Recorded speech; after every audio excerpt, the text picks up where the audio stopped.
Hi friends, welcome back to Shriveda education channel. ಇಂದು ನಾನು ದಾಸ ಸಾಹಿತ್ಯ ಅಂದ್ರೆ ನಡುಗನ್ನಡದಲ್ಲಿ ಕಂಡುಬರುವಂತ ಹಿಂದಿನ ನುಡಿಯಲ್ಲಿ ವಚನ ಸಾಹಿತ್ಯ ಮತ್ತು ಕವಿಗಳನ್ನ ಡಿಸ್ಕಸ್ ಮಾಡಿದ್ದೀನಿ. ಇದು ಅದರ ಮುಂದುವರೆದ ಭಾಗ. ದಾಸ ಸಾಹಿತ್ಯದ ಕುರಿತು ಒಂದಿಷ್ಟು ಮಾಹಿತಿಯನ್ನ ಡಿಸ್ಕಸ್ ಮಾಡ್ತಾ ಇದ್ದೀನಿ. ನೋಡ್ರಿ, ಈ ದಾಸ ಸಾಹಿತ್ಯ ಕಂಡು ಬರೋದು ಸಾಮಾನ್ಯವಾಗಿ 13ನೇ ಶತಮಾನದಿಂದ 17ನೇ ಶತಮಾನ ಅಂತ ಹೇಳ್ಬೋದು. ಹಾಗಾದ್ರೆ ಈ ದಾಸರು ರಚಿಸಿರುವಂತಹ ಪದಗಳು ಕೇವಲ ಹಾಡುಗಳಲ್ಲ, ಯಾಕಂದ್ರ ಅವು ನಮ್ಮ ಬದುಕಿನುದ್ದಕ್ಕೂ ನೀಡಿದಂತ ದಾರಿದೀಪಗಳು ಅಂತ ಹೇಳ್ಬೋದು. ಯಾಕಂದ್ರೆ ಆಗಿನ ಕಾಲದಲ್ಲಿ ಅಂದ್ರೆ ಹಿಂದಿನ ಕಾಲದಲ್ಲಿ ಸಮಾಜದಲ್ಲಿ ಕಂಡುಬರುವಂತ ಸಮಾಜ ಸುಧಾರಣೆ ಆಗ್ಲಿ, ಸಮಾಜದಲ್ಲಿ ಕಂಡುಬರುವಂತ ಅಸ್ಪೃಶ್ಯತೆ ಆಗ್ಲಿ, ಮೂಢನಂಬಿಕೆ ಆಗ್ಲಿ ಅಥವಾ ಬಾಹ್ಯ ಆಡಂಬರಗಳನ್ನ ಏನ್ ಮಾಡಿದಾರ, ಕಠೋರವಾಗಿ ಟೀಕಣೆ ಮಾಡಿದಾರ ಅವರು. ಹೌದಾ? ಹಾಗಾದ್ರೆ ಅಂತ ದಾಸ ಸಾಹಿತ್ಯದಲ್ಲಿ ಕಂಡುಬರುವಂತ ಪ್ರಮುಖ ದಾಸರು ಯಾರ್ಯಾರ, ಅವ್ರ ಕೀರ್ತನೆಗಳು ಏನೇನು, ಅವ್ರ ಅಂಕಿತ ನಾಮಗಳು ಏನೇನಂತ ಒಂದೊಂದಾಗಿ ಡಿಸ್ಕಸ್ ಮಾಡ್ತಾ ಹೋಗ್ತಾ ಇದ್ದೀನಿ. ಹಾಗಾಗಿ ಯಾರೆಲ್ಲ ವಿಡಿಯೋನ ಫಸ್ಟ್ ಟೈಮ್ ವಾಚ್ ಮಾಡ್ತಾ ಇದ್ರೆ ವಿಡಿಯೋನ ಸ್ಕಿಪ್ ಮಾಡದ ಕೊನೆ ತನಕ ನೋಡ್ರಿ.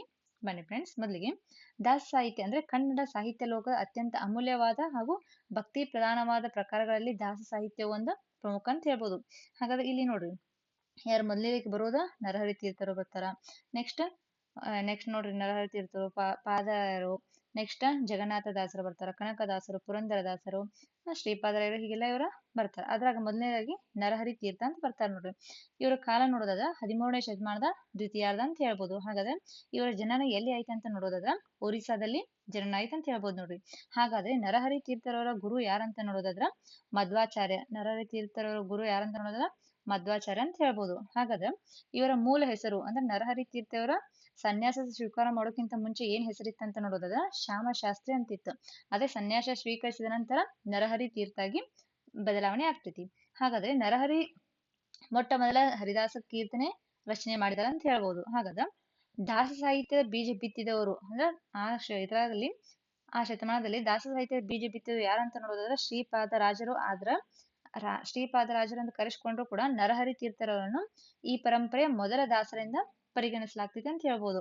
ಹೌದಾ? ಯಾಕಂದ್ರ ಯಾರ ನರಹರಿ ತೀರ್ಥರವರ ಕೀರ್ತನೆಗಳ ಲಭ್ಯದಾವ ಅಂತ ಹೇಳ್ಬೋದು.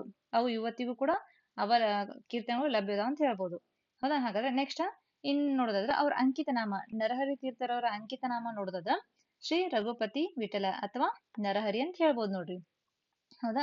ಹಾಗಾದ್ರೆ ನರಹರಿ ತೀರ್ಥರವರ ಮೊಟ್ಟ ಮೊದಲ ಹರಿದಾಸ ಕೀರ್ತನೆ ಎಂದು ಹೆಸರಾದದ್ದು, ನರಹರಿ ತೀರ್ಥರವರ ಮೊಟ್ಟ ಮೊದಲ ಹರಿದಾಸ ಕೀರ್ತನೆಯಿಂದ ಹೆಸರಾದವರು ಯಾವ್ಯಾವ ಅಂತ ನೋಡೋದಾದ್ರ ಇದ್ ನೋಡ್ರಿ.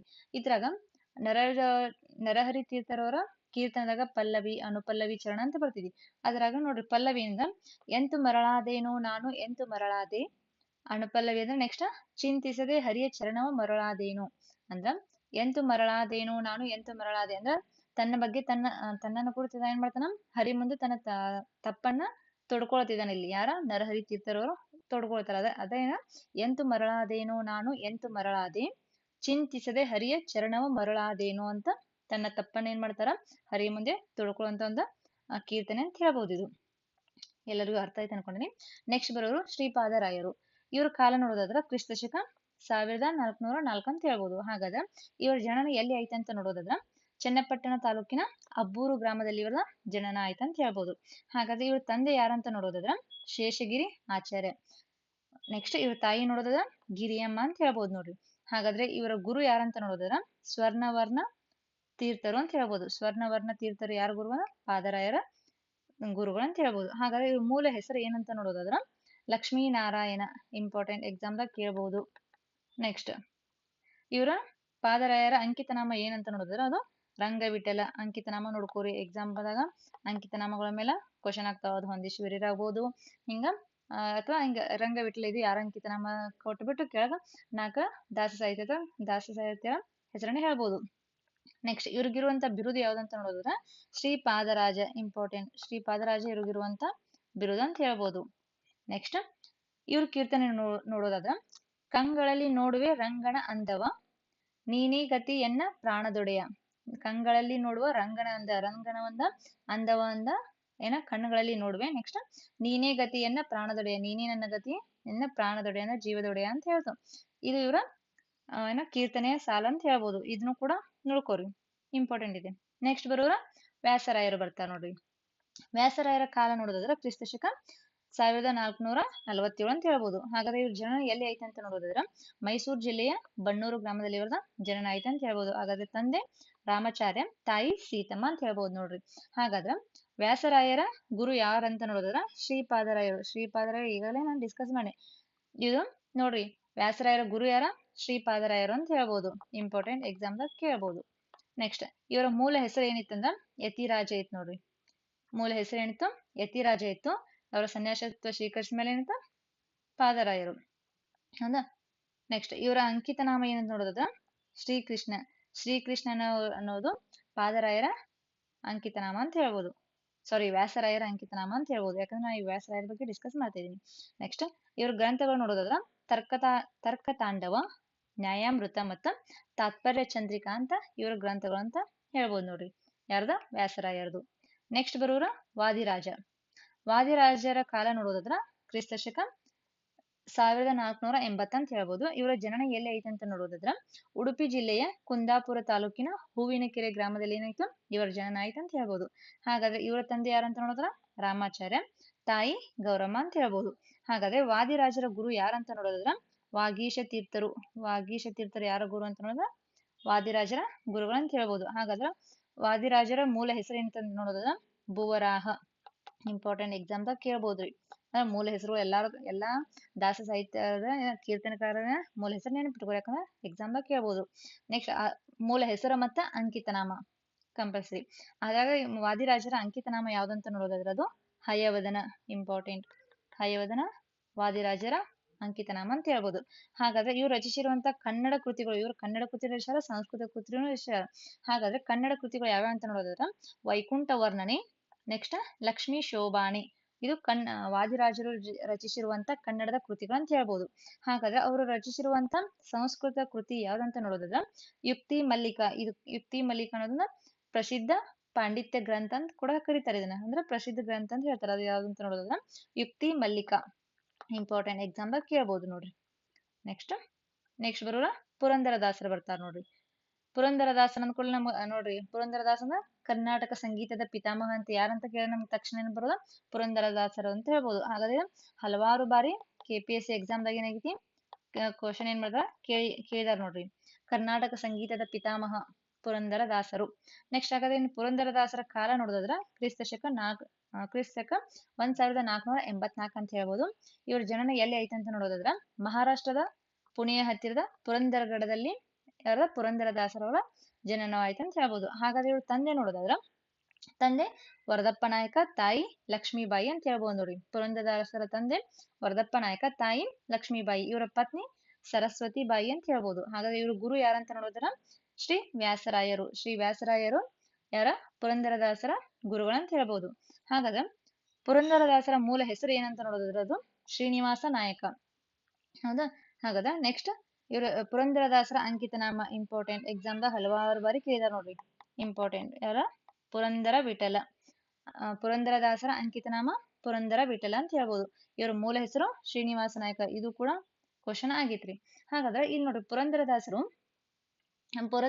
ಸ್ವಲ್ಪ ಹಿನ್ನೆಲೆ ನೋಡೋದಾದ್ರ ಇವ್ರು ನೋಡ್ರಿ ದಾಸರಿದ್ರು ಸಾರಿ ಇವ್ರ ಅಗರ್ಭ ಶ್ರೀಮಂತರಿದ್ರು ಕೂಡ ದಾಸರಾಗಿ ಏನಾಗ್ತಾರ? ದೀಕ್ಷೆ ಪಡ್ಕೋತಾರ. ಕಾರಣ ಎಷ್ಟೇ ಅಂದ್ರ ಅವ್ರ ಪತ್ನಿ ಸರಸ್ವತಿ ಬಾಯಿ ಅವ್ರು ಮಾಡಿದ ಜ್ಞಾನೋದಯ, ಅವರಿಂದ ಏನಾಗ್ತದ ಜ್ಞಾನೋದಯ ಪಡೆದ ಏನ್ ಮಾಡ್ತಾರ? ಅವ್ರ ಅಗರ್ಭ ಶ್ರೀಮಂತರು ಇದ್ರು ಕೂಡ ಏನ್ ಮಾಡ್ತಾರ? ದೀಕ್ಷೆಯನ್ನ ಸನ್ಯಾಸ ದೀಕ್ಷೆ ಪಡ್ಕೊಂಡ ದಾಸರಾಗ್ತಾರ. ಅದೇನ್ ಕತಿ ಅಂತಂದ್ರ ಹಿನ್ನೆಲೆ ನೋಡೋದದ ನೋಡ್ರಿ. ಅಲ್ಲಿ ಇವ್ರ ಏನ್ ಮಾಡ್ತಾರ? ಪುರಂದರದಾಸರು ಏನ್ ಮಾಡ್ತಾರ? ಇವ್ರ ಮೂಲ ಹೆಸರು ಶ್ರೀನಿವಾಸ ನಾಯಕ. ಇವರ ಅಗರ್ಭ ಶ್ರೀಮಂತರು ಇರ್ತಾರ. ಜೊತೆಗೆ ಇವರಲ್ಲಿ ಏನ್ ಮಾಡ್ತಂದ್ರ ಅಲ್ಲಿರುವಂತ ಅವ್ರ ಊರಲ್ಲಿರುವಂತ ಒಬ್ಬ ಬಡ ಬ್ರಾಹ್ಮಣ ವ್ಯಕ್ತಿ ಏನ್ ಮಾಡ್ತಂದ್ರ ತನ್ನ ಮಗನ ಉಪನಯನಕ್ಕಾಗಿ ಏನ್ ಮಾಡ್ತಾನ ಇವ್ರ ಕಡೆ ಬಂದ್ ಏನ್ ಮಾಡ್ತಾನ ದುಡ್ಡು ಕೇಳ್ತಿರ್ತಾನ. ಅಂದ್ರ ಧನ ಸಹಾಯ ಮಾಡ್ರಿ ಅಂತ ಕೇಳ್ತಿರ್ತಾನ. ಅಂತ ಸಂದರ್ಭದಾಗ ಇವ್ರ ಏನ್ ಮಾಡ್ತಾರ? ಇವ್ರ ಹಿಂದ್ ಬಾ ನಾಳೆ ಬಾ ಅಂತ ಹೇಳಿ ಅವ್ರ ಏನ್ ಮಾಡ್ತಾರ? ಹಂಗ ಬರ್ತಾನ. ಇವ್ರ ಹಂಗ ಹೇಳಿ ಕಳಿಸ್ತಾರ. ಹಿಂಗ್ ಕಂಟಿನ್ಯೂ ಒಂದ್ 6 ತಿಂಗಳು ಆಗ್ತೈತಿ. 6 ತಿಂಗಳ ಆದ ನಂತರ ಅವ್ರ ಬೇಸತ್ ಏನ್ ಮಾಡ್ತಂದ್ರ ಅವನ ಅಂದ್ರ ಪುರಂದರದಾಸನ ಹೆಂಡತಿಯಾರ ಸರಸ್ವತಿ ಬಾಯಿ ಇವ್ರ ದಾನ ಮಾಡಕ ಎತ್ತಿದ ಕೈ ಅಂತ ಹೇಳ್ಬೋದು. ಹಾಗಾಗಿ ಅವ್ರ ಏನ್ ಮಾಡ್ತಾರಂದ್ರ ಆ ಬಡ ಬ್ರಾಹ್ಮಣ ಯಾರ ಸರಸ್ವತಿ ಬಾಯಿ ಕಡೆ ಏನ್ ಮಾಡ್ತಾರ? ನನ್ನ ಮಗನ್ ಹಿಂಗ ಉಪನಯನ ಕಾರ್ಯಕ್ರಮ ಐತಿ, ನನಗ ಧನ ಸಹಾಯ ಬೇಕಾಯ್ತು ಅಂತ ಕೇಳಿದಾಗ ಇವ್ರ ಕಡೆ ಎಷ್ಟೋ ಇದಿರ್ತಿದ ಕರೆ ಇವ್ರೇನು ಕೊಡುವಂತ ಇದನ್ ಮಾಡಂಗಿಲ್ಲ. ಅವಾಗ ಇವ್ಳ ಏನ್ ಮಾಡ್ತಾಳ ಅಂದ್ರ ತನ್ನ ಮೂಗಿನಲ್ಲಿರುವಂತ ಮುತ್ತಿನ ನತ್ತನ ಅಂದ್ರೆ ತನ್ನ ತಂದೆಯವ್ರಿಗೆ ಪ್ರೀತಿಯಿಂದ ಉಡುಗೊರೆಯಾಗಿ ಕೊಟ್ಟಿರ್ತಾನ. ಆ ಮೂಗಿನ ನತ್ತನ ಏನ್ ಮಾಡ್ತಾನ, ಆ ಬಡ ಬ್ರಾಹ್ಮಣನಿಗೆ ಏನ್ ಮಾಡ್ತಾನ, ದಾನ ಮಾಡ್ತಾನ. ಆ ದಾನ ಮಾಡಿದ ಕೂಡಲೇ ಆ ಬಡ ಬ್ರಾಹ್ಮಣ ಇರ್ತಾನ, ಏನ್ ಮಾಡ್ತಾನ, ಇವ ಗರ್ಭ ಶ್ರೀಮಂತ ಇರ್ತಾನಲ್ಲ, ಸೊ ಇವನ ಅಂಗಡಿಗೆ ಹೋಗಿ ಏನ್ ಮಾಡ್ತಾನ, ಅದ್ ಒತ್ತೆ ಇಡಕ್ ಹೋಗ್ತಾನ. ಅಂತ ಸಂದರ್ಭದಲ್ಲಿ ಅವಂಗ ಏನಾಕೈತಿ, ಯಾರ ಪುರಂದರದಾಸರಿಗೆ ಏನಾಕೈತಿ, ಇದನ್ನತ್ ಎಲ್ಲಿ, ಇದನ್ನತ್ ಯಾರ್ದ, ನನ್ನ ಹೆಂಡತಿದ ಅಂತ ಅವಂಗ ವಿಚಾರ ಬರ್ತೈತಿ. ಅವಾಗ ಏನ್ ಮಾಡ್ತಾನ, ಅದನ್ನ ತಗೊಂಡ್ ಬಂದ ಮನಿಗ್ ಬರ್ತಾನ. ಅವ್ನು ಮನಿಗ್ ತಗೊಂಡ್ಬಂದ್ ತನ್ನ ಹೆಂಡತಿನ ಕೇಳ್ತಾನ, ನಿನ್ ಮೂಗ್ನಲ್ಲಿರೋ ನತ್ ಎಲ್ಲೈತಿ ಕೇಳ್ತಾನ ಅವಾಗ ಅವಳು ಏನ್ ಮಾಡ್ತಾಳ ಅಂದ, ಆ ಕೃಷ್ಣನ ಬಿಡ್ಕೋತಾಳಕಿ. ಕೃಷ್ಣ ಏನ್ ಬಿಡ್ಕೋದ, ನನ್ನ ಹೆಂಗಾದ್ರು ಮಾಡಿ ಈ ಇದರಿಂದ ಈ ಈ ಕ- ಈ ಸಂಗತಿಯಿಂದ ಅಥವಾ ಇದರಿಂದ ಏನ್ ಮಾಡೋದು, ನನ್ ಪಾರು ಮಾಡಂತ ಹೇಳಿ ಕೃಷ್ಣನ್ ಬಿಡ್ಕೋತಾಳ. ಅವಾಗ ಏನಾಕತಿ, ಆ ಮುತ್ತಿನ ನತ್ ಇರ್ತೈತ್ಲಾ, ಅದೇನಾಗ ಪ್ರತ್ಯಕ್ಷವಾಗಿ ಅವಳಿಗೆ ನಿಜ ರೂಪದಾಗ ಏನಾಗ್ತದೆ, ಪ್ರತ್ಯಕ್ಷವಾಗಿ ಸಿಗ್ತೈತಿ. ಅದನ್ನ ಓದಕ್ಕಿ ತನ್ನ ಗಂಡನಿಗೆ ಅಂದ್ರ ಪುರಂದರದಾಸನಿಗೆ ತೋರ್ಸಿದಾಗ ಅವನಿಗೆ ಏನಾಕತಿ, ಆ ವಿಧಾನ ಹೋಗಿ ಮತ್ತೇನ್ ಮಾಡ್ತಾನ, ತನ್ನ ಅಂಗಡಿಯಲ್ಲಿ ಇರ್ತಿದ್ಲ, ಆ ಅಂಗಡಿಯಲ್ಲಿ ಹೋಗಿ ನತ್ತನ್ನ ನೋಡ್ತಾನ. ಅಲ್ಲಿ ಇದ್ದಿರಂಗಿಲ್ಲ, ಆ ನತ್ತಿನ ಇಲ್ಲಿ ಪ್ರತ್ಯಕ್ಷ ಆಗಿರ್ತೈತ್ಲಾ, ಹಾಗಾಗಿ ಅಲ್ಲಿದ್ದ ನತ್ತಿ ಇಲ್ಲಿ ಹೆಂಗ್ ಪ್ರತ್ಯಕ್ಷವಾಯ್ತಂತೇಳಿ ತನಗ ಏನಾಕತಿ, ಜ್ಞಾನೋದಯ ಆಕೈತಿ. ಅಂದ್ರ ನಾ ಇಷ್ಟ ದಿನ ನನ್ನ ಅಂದ್ರ ಇದನ್ ಮಾಡಿದ್ದು, ನಾನು ಹಿಂಗ ಹೀಯಾಳಿಸಿದ್ದು ಯಾರನ್ನ, ನಾ ಬಡ ಬ್ರಾಹ್ಮಣನಲ್ಲ, ಸಾಕ್ಷಾತ್ ದೇವರನ್ನ ಅಂದ್ರ ಸಾಕ್ಷಾತ್ ಹರಿಯನ್ನ ನಾ ಏನ್ ಮಾಡಿದೀನಿ, ವಿಠಲನ ಏನ್ ಮಾಡಿದೀನಿ, ನಾನು ಅಲಿದಾಡಿಸಿದೀನಿ ಅಂತ ಹೇಳಿ ತನ್ನ ತಪ್ಪಿಗೆ ತಾನ ಏನ್ ಮಾಡ್ತಾನ, ಪಶ್ಚಾತ್ತಾಪ ಪಡ್ಕೊಂಡ ಆ ಅಗರ್ಭ ಶ್ರೀಮಂತಿಕೆಯ ಐಷಾರಾಮಿ ಜೀವನ ಬಿಟ್ಟು ಏನ್ ಮಾಡ್ತಾನ, ಸನ್ಯಾಸಿ ಜೀವನನ ಪಡ್ಕೋತಾನಂತ ಇದರಿಂದ ನಮ್ಗ ಗೊತ್ತಾಗ್ತೈತಿ. ಹೌದಾ? ಹಾಗಾದ್ರೆ ನೆಕ್ಸ್ಟ್ ನೋಡ್ರಿ, ದಾಸರೆಂದರೆ ಪುರಂದರ ದಾಸರಯ್ಯ ಎಂದು ಗುರುವಾದ ವ್ಯಾಸರಿಂದಲೇ ಹೊಗಳಿಸಿಕೊಂಡಂತ ದಾಸ ಶ್ರೇಷ್ಠರು ಯಾರಂತ ನೋಡೋದ್ರದ್ದು, ಅದು ಪುರಂದರ ದಾಸ ಅಂತ ಹೇಳ್ಬೋದು ನೋಡ್ರಿ. ದಾಸರೆಂದರೆ ಪುರಂದರ ದಾಸರಯ್ಯ ಅಂತ ತನ್ನ ಗುರುನ ಹೊಗಳ್ತಾನ. ಅವ್ರನ್ನ ಯಾರ, ತನ್ನ ಗುರು ಆದಂತ ವ್ಯಾಸರಾಯನಕ್ಕೂ ಏನ್ ಮಾಡ್ತಾರ, ಪುರಂದರ ದಾಸರನ್ನ ಹೊಗಳ್ತಾರ. ನೆಕ್ಸ್ಟ್ ಪುರಂದರದಾಸರ ಒಂದು ಹೇಳಿಕೆ ನೋಡೋದಾದ್ರ, ಅವರ ಕೀರ್ತನೆಯ ಸಾಲುಗಳು ನೋಡೋದಾದ್ರ, ಮಾನವ ಜನ್ಮ ದೊಡ್ಡದು, ಇದು ಹಾಳು ಮಾಡಲು ಬೇಡ ಹುಚ್ಚಪ್ಪಗಳಿರ ಅಂತ ಎಚ್ಚರಿಕೆಯನ್ನು ಕೊಡ್ತಾರೆ. ಮಾನವ ಜನ್ಮ ದೊಡ್ಡದೈತಿ, ಇದನ್ನ ಹಾಳು ಮಾಡ್ಕೋಬೇಡ್ರಿ ಅಂತ ಜನರಿಗೆ, ಸಾಮಾನ್ಯ ಜನರಿಗೆ ಏನ್ ಮಾಡ್ತಾರೆ, ಎಚ್ಚೆತ್ತಗೊಳಿಸ್ತಾರ ಅವ್ರು ತಮ್ಮ ಕೀರ್ತನೆಯ ಮೂಲಕ. ನೆಕ್ಸ್ಟ್, ನೀನ್ಯಾಕೋ ನಿನ್ನ ಹಂಗ್ಯಾಕೋ, ನಿನ್ನ ನಾಮದ ಬಲ ಒಂದಿದ್ದರೆ ಸಾಕು ಅಂದ್ರ ಹೇಳ್ತಾರ ನೋಡುವ, ನೀನ್ ಯಾಕೋ ನಿನ್ನ ಹಂಗ್ಯಾಕೋ, ನಿನ್ನ ಹಂಗ್ಯಾಕ, ನಿನ್ನ ನಾಮ ಅಂದ್ರ ಹರಿ, ನಿನ್ನ ನಾಮದ ಬಲವಂದಿದ್ರೆ ಸಾಕು ನನಗಂತ ಹರಿ ಅಂದ್ರ ವಿಠಲನ್ ಏನ್ ಮಾಡ್ತಾವ ಹೇಳ್ತೇವೆ, ವಿಠಲನ್ಗ ತನ್ನ ಇದನ್ನ ನೆನ್ಸ್ಕೊತಿಂತಾರ. ನೆಕ್ಸ್ಟ್, ಬೆಲ್ಲವ ಕಟ್ಟೆಯ ಕಟ್ಟಿ ಬೇವಿನ ಬೀಜವ ಬಿತ್ತಿ ಜೇನು ಮಳೆಗರೆದರೆ ವಿಷ ಹೋಗುವುದೇನಯ್ಯ ಅಂದ್ರ, ಬೆಲ್ಲದ ಕಟ್ಟೆಯನ್ನು ಕಟ್ಟಿದ್ರು ಕೂಡ ನಾವ್ ಅಲ್ಲಿ ಬೇವಿನ ಬೀಜ ಬಿತ್ತಿದ್ರ ಅಲ್ಲಿಂದ ಅಂದ್ರ ಜೇನು ಮಳೆಗರೆದರೆ ಅಂದ್ರ ಜೇನಂತ ಮಳೆ ಸುರಿದ್ರು ಕೂಡ ಅಲ್ಲಿ ನಮ್ಗೆ ಏನಾಕತಿ, ಸಿಹಿಯಾಗಿ ಬರಂಗಿಲ್ಲ, ಅಲ್ಲಿ ಏನಾಗ್ತದೆ, ಅಲ್ಲಿಂದ ವಿಷ ಹೋಗ್ತೈತಿನ ಅಂತ ತನ್ನ ಕೀರ್ತನೆ ಮೂಲಕ ಒಂದು ಟೀಕೆ ಮಾಡಿದಾನ ನಾವು. ಅಂದ್ರ ಬೆಲ್ಲವ ಕಟ್ಟೆಯ ಕಟ್ಟಿ ಬೇವಿನ ಬೀಜವ ಬಿತ್ತಿ ಜೇನು ಮಳೆಗರೆದರೆ ವಿಷ ಹೋಗುವುದೇನಯ್ಯ ಅಂತ ವಿಭಂಡನೆ ಮಾಡಿ. ಮುಂದೆ ಬರೋರು ಇಷ್ಟೆಲ್ಲ ಮಾಹಿತಿ ಪುರಂದರದಾಸರಿಗೆ ಸಂಬಂಧಪಟ್ಟದಂತ ಹೇಳ್ಬೋದು. ನೆಕ್ಸ್ಟ್ ಬರೋರು ಕನಕದಾಸರು ಬರ್ತಾರ. ಹಾಗಾದ್ರೆ ಕನಕದಾಸರ ಕಾಲ ನೋಡೋದಾದ್ರೆ ಕ್ರಿಸ್ತ ಶಕ 1508 ಅಂತ ಹೇಳ್ಬೋದು. ಹಾಗಾದ್ರೆ ಇವ್ರ ಜನನ ಎಲ್ಲಿ ಐತೆ ಅಂತ ನೋಡಿದ್ರೆ ಹಾವೇರಿ ಜಿಲ್ಲೆಯ ಬಾಡ ಗ್ರಾಮದಲ್ಲಿ ಕನಕದಾಸರ ಜನನವಾಯ್ತು ಅಂತ ಹೇಳ್ಬೋದು. ಹಾಗಾದ್ರೆ ಕನಕದಾಸರ ತಂದೆ ಯಾರಂತ ನೋಡೋದಾದ್ರೆ ಬೀರಪ್ಪ, ತಾಯಿ ಬಚ್ಚಮ್ಮ. ನೋಡಿ, ತಂದೆ ಬೀರಪ್ಪ ಮತ್ತು ತಾಯಿ ಬಚ್ಚಮ್ಮ, ಇವರ ಪುತ್ರ ಯಾರಂದ್ರೆ ಕನಕದಾಸ ಅಂತ ಹೇಳ್ಬೋದು. ಹಾಗಾದ್ರೆ ಕನಕದಾಸನಿಗಿರುವಂತ ಮೂಲ ಹೆಸರು, ಇದು ಕೂಡ ಎಕ್ಸಾಮ್ದಾಗ ಆಲ್ರೆಡಿ ಆಗೈತಿ. ಕನಕದಾಸನಿಗಿರುವಂತ ಮೂಲ ಹೆಸರು ತಿಮ್ಮಪ್ಪ ನಾಯಕ, ಎಕ್ಸಾಮ್ದಾಗ ಆಲ್ರೆಡಿ ಕೇಳಿದಾರೆ. ನೆಕ್ಸ್ಟ್, ಕನಕದಾಸರ ಅಂಕಿತ ನಾಮ ಕಾಗಿನೆಲೆ ಆದಿಕೇಶವ, ಇದು ಕೂಡ ಎಕ್ಸಾಮ್ದಾಗ ಆಲ್ರೆಡಿ ಬಂದೈತಿ ನೋಡ್ರಿ. ಕನಕದಾಸರ ಅಂಕಿತ ನಾಮ ಯಾವುದು, ಕಾಗಿನೆಲೆ ಆದಿಕೇಶವ ಅಂತ ಹೇಳ್ಬೋದು. ನೆಕ್ಸ್ಟ್, ಕನಕದಾಸರು ರಚಿಸಿರುವಂತ ಕೀರ್ತನೆಗಳು ಯಾವ ಅಂತ ನೋಡೋದಾದ್ರ, ಮೋಹನ ತರಂಗಿಣಿ, ಇದ ಮನ್ಮಥನ ಪುನರ್ಜನ್ಮದ ಕುರಿತ ಇದ್ರ ಮಾಹಿತಿ ಐತಿ, ಮೋಹನ ತರಂಗಿಣಿದಾಗ. ನೆಕ್ಸ್ಟ್, ಹರಿಭಕ್ತಿ ಸಾರ, ಇದ ಭಕ್ತಿ ಭಾವ ಭರಿತ ಗ್ರಂಥ ಅಂತ ಹೇಳ್ಬೋದು. ನೆಕ್ಸ್ಟ್, ರಾಮಧಾನ್ಯ ಚರಿತೆ, ಇದ ಅಕ್ಕಿ ಮತ್ತ ರಾಗಿ ಯಾವ್ದು ಶ್ರೇಷ್ಠತೆ ಅನ್ನೋದು ಕುರಿತ ಅದೊಂದು ಕಥೆಯನ್ನ ಇದ್ರಲ್ಲಿ ಒಳಗೊಂಡಿದೆ ಅಂತ ಹೇಳ್ಬೋದು. ನೆಕ್ಸ್ಟ್, ನಳಚರಿತ್ರೆ, ನಳ ದಮಯಂತಿಯರ ಚಿರಂತನದ ಪ್ರೇಮ ಚಿತ್ರಣ ಇದರಲ್ಲಿ ಒಳಗೊಂಡೈತೆ ಅಂತ ಹೇಳ್ಬೋದು ನೋಡ್ರಿ. ನಳಚರಿತ್ರೆ, ರಾಮಧಾನ್ಯ ಚರಿತ್ರೆ, ಹರಿಭಕ್ತಿ ಸಾರ ಮತ್ತ ನೆಕ್ಸ್ಟ್ ಮೋಹನ ತರಂಗಿಣಿ ಅಂತ ಹೇಳ್ಬೋದು ನೋಡ್ರಿ. ಹೌದಾ? ನೆಕ್ಸ್ಟ್, ಇನ್ನು ಕನಕದಾಸರ ಕೀರ್ತನೆಯ ಸಾಲು ನೋಡೋದಾದ್ರ, ಕುಲವೆಂದು ಹೊಡೆದಾಡದಿರಿ, ನಿಮ್ಮ ಕುಲದ ನೆಲೆಯೇನಾದರೂ ಬಲ್ಲಿರಾ ಅಂತ ಕೇಳಿದಾರ ಅವರು.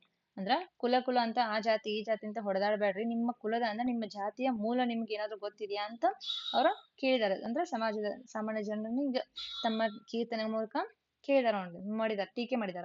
ನೆಕ್ಸ್ಟ್, ತಲ್ಲನಿಸಿದರು ಕಂಡೆ ತಾಳು ಮಣವೇ, ನೆಕ್ಸ್ಟ್ ನೋಡ್ರಿ, ಎಲ್ಲಾರು ಮಾಡೋದು ಹೊಟ್ಟೆಗಾಗಿ, ಗೇಣು ಬಟ್ಟೆಗಾಗಿ, ತುತ್ತು ಹಿಟ್ಟಿಗಾಗಿ. ನಾವೆಲ್ಲಾ ಮಾಡೋದು ಕೆಲಸ ಇಷ್ಟೆಲ್ಲಾ ಮಾಡೋದು ಅದಕ್ಕ ಎಲ್ಲಾರು ಮಾಡೋದು ಹೊಟ್ಟೆಗಾಗಿ, ನಮ್ಮ ಹೊಟ್ಟೆ ಪಾಡಿಗಾಗಿ ಮಾಡ್ತೀವಿ. ಜೊತೆಗೆ ಗೇಣು ಬಟ್ಟೆಗಾಗಿ ಅಂದ್ರೆ ನಮ್ಮ ಶರೀರವನ್ನು ಮುಚ್ಚುವಂತ ಒಂದು ಬಟ್ಟೆಗಾಗಿ, ಮತ್ತು ತುತ್ತು ಹಿಟ್ಟಿಗಾಗಿ ಅಂದ್ರೆ ನಮ್ಮ ಹೊಟ್ಟೆಯ ಇದಕ್ಕಾಗಿ ನಾವು ಮಾಡಿದೇವಿ. ಅದನ್ನ ಬಿಟ್ಟ ಮತ್ತೇನು ಇಲ್ಲ. ಇದನ್ನ ಬಿಟ್ಟ ಬೇರೆ ಏನು ನಾವಿಲ್ಲಿ ಅಂದ್ರೆ ಸಂಪತ್ತು ಏನೋ ನಿಧಿಯನ್ನು ಏನೋ ಗಳಸಕ್ ಬಂದಿಲ್ಲ ಅಂತ ಅವರು ತಮ್ಮ ಕೀರ್ತನೆ ಮೂಲಕ ಜನರಿಗೆ ಒಂದು ಸಂದೇಶವನ್ನು ನೀಡಿದ್ದಾರೆ ನೋಡ್ರಿ. ನೆಕ್ಸ್ಟ್ ಬರೋರು ಜಗನ್ನಾಥ ದಾಸ್ ಅಂತ ಹೇಳ್ಬೋದು. ಜಗನ್ನಾಥ ದಾಸರ ಕಾಲ ನೋಡಿದ್ರೆ ಕ್ರಿಸ್ತಶಕ 1728 ಅಂತ ಹೇಳ್ಬೋದು.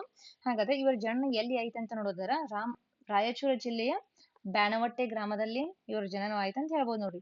ಹಾಗಾದ್ರೆ ಜಗನ್ನಾಥರ ಗುರು ಯಾರಂತ ನೋಡಿದ್ರ ಗೋಪಾಲದಾಸರು. ಜಗನ್ನಾಥರ ಗುರು ಯಾರಂತ ನೋಡಿದ್ರ ಗೋಪಾಲದಾಸರು, ಇಂಪಾರ್ಟೆಂಟ್.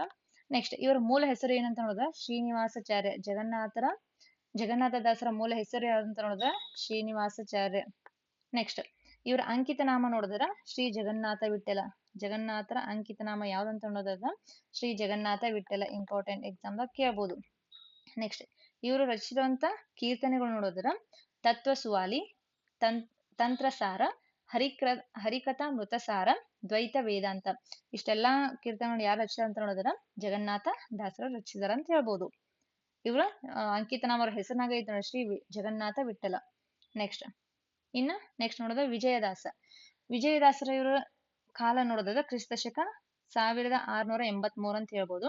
ಹಾಗಾದ್ರೆ ಇವ್ರ ಜನ ಎಲ್ಲಿ ಐತೆ ಅಂತ ನೋಡೋದಾದ್ರ ರಾಯಚೂರು ಜಿಲ್ಲೆಯ ಮಾನ್ವಿ ತಾಲೂಕಿನ ಚಿಕಲಪರಿವಿ ಎಂಬ ಗ್ರಾಮದಲ್ಲಿ ವಿಜಯದಾಸರ ಜನನವಾಯ್ತು ಅಂತ ಹೇಳ್ಬೋದು. ಹಾಗಾದ್ರೆ ಇವ್ರ ತಂದೆ ಯಾರಂತ ನೋಡಿದ್ರ ಶ್ರೀನಿವಾಸಪ್ಪ. ವಿಜಯದಾಸರ ತಂದೆ ಶ್ರೀನಿವಾಸಪ್ಪ, ತಾಯಿ ಕೂಸಮ್ಮ ಅಂತ ಹೇಳ್ಬೋದು. ಹಾಗಾದ್ರೆ ಇವ್ರಿಗಿರುವಂತ ಇವರ ಮೂಲ ಹೆಸರು ದಾಸಪ್ಪ. ಆಮೇಲೆ ಅವರು ಏನಂತ ವಿಜಯದಾಸ್ ಅಂತ ದೀಕ್ಷೆ ಪಡೆದಂತ ವಿಜಯದಾಸ್ ಅಂತ ಹೆಸರು ಬದಲಾಗ್ತೈತಿ. ನೆಕ್ಸ್ಟ್ ಇವ್ರ ಅಂಕಿತ ನಾಮ ನೋಡೋದಾದ್ರ ವಿಜಯ ವಿಠ್ಠಲ ಯಾರ ಅಂಕಿತ ನಾಮ ನೋಡಿದ್ರ ವಿಜಯದಾಸ್ ಅಂತ ಹೇಳ್ಬೋದು. ವಿಜಯದಾಸರ ಅಂಕಿತ ನಾಮ ವಿಜಯ ವಿಠ್ಠಲ ಅವ್ರ ಹೆಸರಿನಾಗ ಇರ್ತೈತಿ. ನೆಕ್ಸ್ಟ್ ಇವ್ರ ಕೃತಿ ನೋಡಿದ್ರ ಬ್ರಹ್ಮಸ್ತುತಿ ಅಂತ ಹೇಳ್ಬೋದು. ಇನ್ನು ಕೊನೆಯದಾಗಿ ಬರೋರು ಸಂಚಿಯ ಹೊನ್ನಮ್ಮ ಇವರೊಬ್ರು ಕವಯತ್ರಿ ಹಾಗೂ ಪ್ರಮುಖ ಸ್ತ್ರೀವಾದಿ ಅಂತ ಹೇಳ್ಬೋದು ನೋಡ್ರಿ. ಇವ್ರ ಕಾಲ ನೋಡಿದ್ರೆ ಕ್ರಿಸ್ತಶಕ 1680. ಸಂಚಿಯ ಹೊನ್ನಮ್ಮ ಒಬ್ಳ ಕವಿಯತ್ರಿನೂ ಹೌದು, ಕವಿಗಾತಿನೂ ಹೌದು, ಜೊತೆಗೆ ಪ್ರಮುಖ ಸ್ತ್ರೀವಾದಿ ಅಂದ್ರ ಯಾರ ಹಿಂಗ ಹೆಣ್ಣಿನ ಬಗ್ಗೆ ಯಾರು ಹಿಂಗ ಕೀಳಾಗಿ ಕಂಡಾಗ ಅಥವಾ ಅಸಡ್ಡೆಯಿಂದ ತೋರ್ಸಾಗ ತನ್ನ ಕೀರ್ತನೆ ತನ್ನ ಕವನದ ಮೂಲಕ ಏನ್ ಮಾಡಿದ ಜನರಿಗೆ ಏನ್ ಮಾಡಿದ ಎಚ್ಚರಿಕೆಯನ್ನ ನೀಡಿದ ಅಂತ ಹೇಳ್ಬೋದು ನೋಡ್ರಿ. ಹಾಗಾದ್ರೆ ಇವ್ರ ಜನನ ಎಲ್ಲಿ ಐತೆ ಅಂತ ನೋಡಿದ್ರ ಚಾಮರಾಜನಗರ ಜಿಲ್ಲೆಯ ಯಳಂದೂರು ಗ್ರಾಮದಲ್ಲಿ ಇವರ ಜನನ ಆಯ್ತು ಅಂತ ಹೇಳ್ಬೋದು. ಹಾಗಾದ್ರೆ ಇವರು ರಚಿಸಿರುವಂತ ಗ್ರಂಥ ಯಾವ್ದಂತ ನೋಡಿದ್ರ ಹದಿಬದೆಯ ಧರ್ಮ. ಹಲವಾರು ಬಾರಿ KPSC ಎಕ್ಸಾಮ್ದಾಗಿದ ಕ್ವಶನ್ ಆಗಿತ್ತು ನೋಡ್ರಿ. ವೆರಿ ವೆರಿ ಇಂಪಾರ್ಟೆಂಟ್ ಅಂತ ಹೇಳ್ಬೋದು.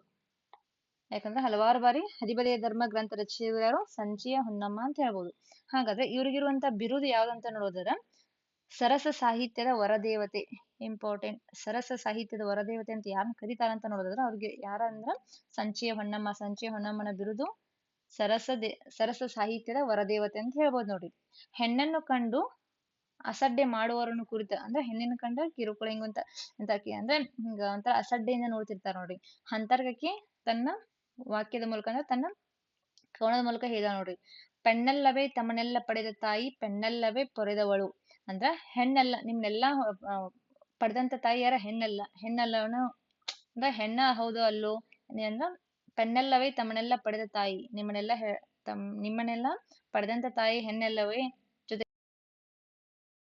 ನಿಮ್ಮನ್ನ ಪೊರೆದವಳು, ನಿಮ್ಮನ್ನ ಸಾಕಿ ಸಲಹಿದವಳು ಕೂಡ ಹೆಣ್ಣಲ್ಲವೇ. ನಿಮ್ ಸಾಕಿದವಳು ಹೆಣ್ಣ, ನಿಮ್ಮನ್ನ ಹೆತ್ತವಳು ಹೆಣ್ಣ, ನಿಮ್ಮನ್ನ ಪಡೆದವಳು ಹೆಣ್ಣ. ಆದ್ರೂ ನಿಮ್ಮ ಹೆಣ್ಣನ್ನ ಯಾಕಿಟ್ಟ ಕೀಳಾಗಿ ಅಂದ್ರೆ ಅಸಡ್ಡೆಯಿಂದ ಕಾಣ್ತೀರಿ ಅಂತ ಕೇಳಿದ. ನೆಕ್ಸ್ಟ್ ಪೆಣ್ಣು ಪೆಣ್ಣೆಂದೇಕೆ ಬಿರುಗಳೇ ಬಿರು ಕಣ್ಣು ಕಾಣದ ಗಾವಿಲರೆ ಅಂತ ಕೇಳಿದ. ಪೆಣ್ಣೆಂದೇಕೆ ಬಿಳುಗಳೇ ವಿರು ಅಂದ್ರ ಹೆಣ್ಣಂತ ಯಾಕೆ ನೀವು ಬರೇ ಹಿಂಗ ಇದನ್ ಮಾಡ್ತೀರಿ. ಕಣ್ಣು ಕಾಣದ ಗಾವಿಲರೆ ಅಂದ್ರೆ ಕಣ್ಣು ಕಾಣದ ಹಿಂಗ ಕಾಣದ ಇರ್ತಾರ ನೋಡ್ರಿ, ಕುರುಡರ್ ಅಂತಾರಲ್ಲ ಆ ಟೈಪ್. ಅಂದ್ರೆ ಬರೀ ಎಲ್ಲದಕ್ಕೂ ಹೆಣ್ಣಂತ ಯಾಕೆ ನೀವು ಇದನ್ ಮಾಡತ್ತಿದ್ರಿ, ಟೀಕೆ ಮಾಡತ್ತಿದ್ರಿ. ಕಣ್ಣು ಕಾಣದ ಗಾವಿಲರೆ ಅಂದ್ರೆ ಕಣ್ಣು ಕಾಣದ ಕೂಡರೆ ಅಂತ ಅಂದ್ರ ಹೆಣ್ಣಿನ ಸರ್ವಶ್ರೇಷ್ಠತೆ ಏನ್ ಮಾಡ್ತಾಳೆ ಇಲ್ಲಿ ಎತ್ತಿ ತೋರ್ಸತ್ತಾಳ. ಹೌದಾ, ಇದ ಯಾರ್ ಮಾಡ್ತಾರ ಅಂದ್ರ ಸಂಚಿಯ ಹೊನ್ನಮ್ಮ ಮಾಡ್ತಾರ ಅಂತ ಹೇಳ್ಬೋದು. ಸಂಚಿಯ ಹೊನ್ನಮ್ಮ ಒಬ್ಬ ಪ್ರಮುಖ ಕವಿಯತ್ರಿನೂ ಹೌದು, ಒಬ್ಳು ಪ್ರಮುಖ ಸ್ತ್ರೀವಾದಿನೂ ಹೌದಾ. ಹಾಗಾದ್ರೆ ಇಲ್ಲಿವರೆಗೂ ಒಂದು 8-10 ದಾಸ ಸಾಹಿತ್ಯ ಕೀರ್ತನೆಕಾರರನ್ನು, ಅವರ ಹೆಸರು, ಅವರ ಕೀರ್ತನೆಗಳು ಯಾವ್ಯಾವ, ಅವರ ಮೂಲ ಹೆಸರು, ಅವ್ರ ತಂದೆ ತಾಯಿ ಹೆಸರು, ಅವರ ಅಂಕಿತ ನಾಮ, ಅವ್ರು ಹೇಳಿದಂತ ಹೇಳಿಕೆಗಳು ಯಾವಂತ ಇಲ್ಲಿವರೆಗೂ ನೋಡಿದೀವಿ. ಯಾರೆಲ್ಲ ವಿಡಿಯೋನ ಫಸ್ಟ್ ಟೈಮ್ ವಾಚ್ ಮಾಡ್ತಾ ಇದ್ರೆ ಈ ವಿಡಿಯೋ ನಿಮಗೆ ಇಷ್ಟ ಅನಿಸಿದ್ರೆ ಲೈಕ್ ಮಾಡಿ, ಸಾಧ್ಯವಾದಷ್ಟು ಶೇರ್ ಮಾಡಿ, ನಿಮ್ಮ ಅನಿಸಿಕೆ ಅಭಿಪ್ರಾಯನ ಕಮೆಂಟ್ ಬಾಕ್ಸ್ ನಲ್ಲಿ ಹಾಕಿ ಅಂತ ಹೇಳ್ತಾ ಸಬ್ಸ್ಕ್ರೈಬ್ ಮಾಡೋದನ್ನು ಮರಿಬೇಡಿ. ವಿಡಿಯೋ ನೋಡಿದಕ್ಕಾಗಿ